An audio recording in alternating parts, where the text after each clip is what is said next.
Trump vows to Prime Minister Netanyahu to make USA-Israel relations great again. Scottie Nell Hughes, and it was great to see President Trump and Prime Minister Netanyahu yesterday truly having a good time as they talked amongst themselves and then addressed the press. Not only that, they had their lovely wives as well walking around amongst the crowd and seemed to truly have a respect and a friendship for each other. Something that has been missing from the White House for the last 8 years at the very least. For so long, Israel has had very few friends in the world, but America has always pledged to be her #1 friend. However, for the last 8 years, I have never seen a more anti-Semitic policy than what we saw come out of the Obama administration. Even to the point that when Prime Minister Netanyahu came over, President Obama had a scheduling conflict. And then we cannot forget the Iranian deal, whose true ultimate deal was definitely for Iran.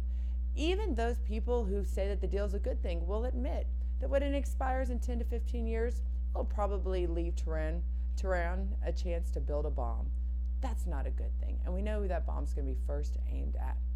Well, yesterday, it looks like there might be a change in policy, as you saw both the president as well as Prime Minister Netanyahu answer questions from the conservative press, including the Christian Broadcasting Network and Town Hall. A much change from the past when those folks might not have even had a seat into the room. Yet, as the lamestream media cried and screamed and said, "What about us?" we saw friendship actually show a respect for each other, even on issues they might not agree on. One of my favorite moments of yesterday's press conference was when President Trump mentioned that he would like the slowing down of the building on the eastern bank of Israel. And what did Prime Minister Netanyahu say? We'll see about it. The jovial response that went back and forth showed that they didn't necessarily agree on the issue, but it was a negotiation. The other great point from yesterday was, for the first time in a long time, we saw a president stand up and endorse a one-state solution into solidifying and keeping Israel together.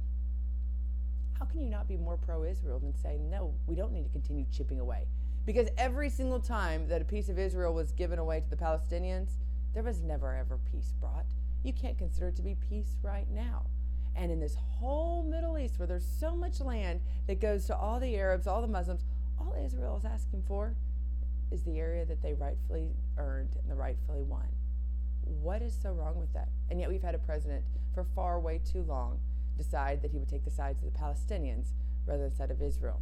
Well, you could tell the look of relief and the look of friendship between Prime Minister Netanyahu and President Trump yesterday. Let's just say this is just the beginning.